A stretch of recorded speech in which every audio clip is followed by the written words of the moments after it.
So now we're back with the letters to the 7 churches. Chapter 2 starts off with the church in Ephesus. And this is really, it means more to me now because this past November, Elaine and I and Parky and Karen all went on a vacation. And one of the places that we got to go to was Ephesus.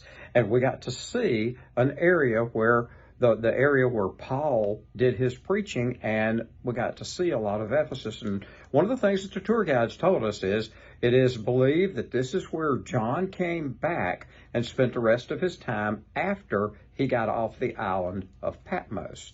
So here we go.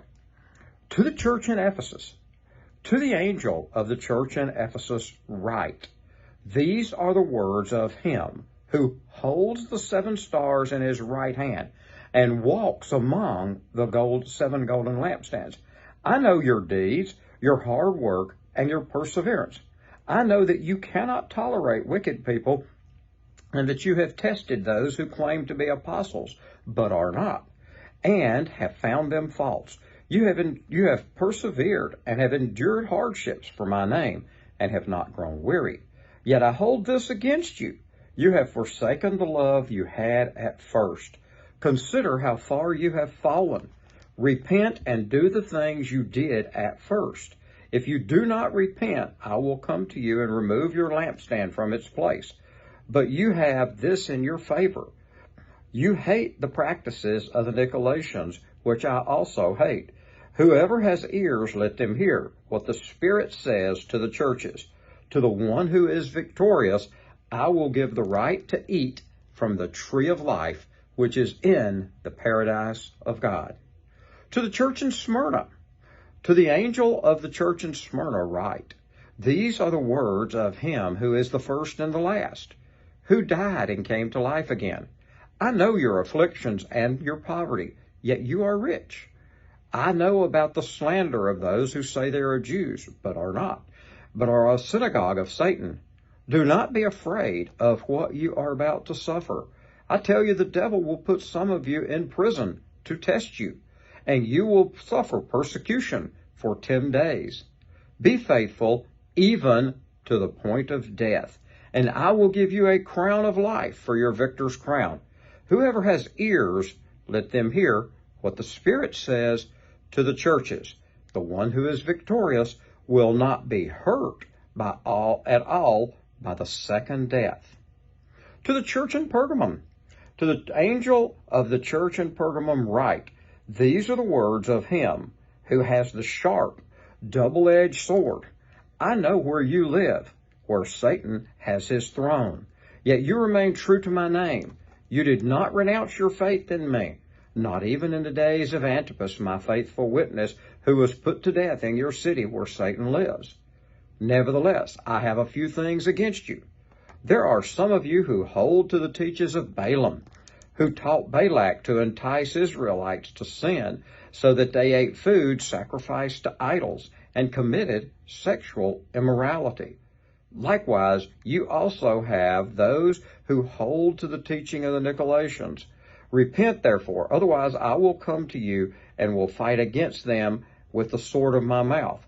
Whoever has ears, let them hear what the Spirit says to the churches. To the one who is victorious, I will give some of the hidden manna. I will also give that person a white stone with a new name written on it, known only to the one who receives it. To the church in Tyre, to the angel of the church in Tyre, write, these are the words of the Son of God, whose eyes are like blazing fire and whose feet are like burnished bronze. I know your deeds, your love and faith, your service and perseverance, and that you are now doing more than you did at first. Nevertheless, I have this against you. You tolerate that woman Jezebel, who calls herself a prophet. By her teaching, she misleads my servants into sexual immorality and eating the food sacrificed to idols. I have given her time to repent of her immorality, but she is unwilling. So I will cast her on a bed of suffering, and I will make those who commit adultery with her suffer intensely, unless they repent of their ways. I will strike her children dead. Then all the churches will know that I am he who searches hearts and minds, and I will repay each of you according to your deeds.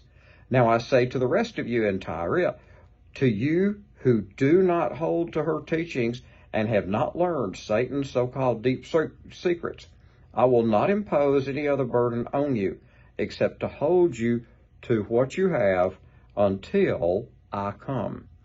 To the one who is victorious and does my will to the end, I will give authority over the nations. That one will rule them with an iron scepter and dash them to pieces like pottery, just as I have received authority from my Father.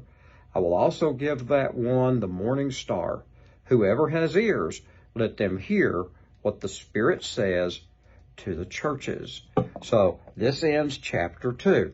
And one of the things to keep in mind as we go through this is Revelation is the only book in the Bible where it says specifically, if you read this and you listen to this, you will receive a blessing. Likewise, in chapter 22, as we will see, it tells us that if we remove anything or leave anything out of the book of Revelation or add to it, that God is going to add to us all the plagues that are in this book. So we want to make sure we do not leave any word not said and not said correctly in the book of Revelation. All right, so be ready for tomorrow, and we'll cover chapter 3.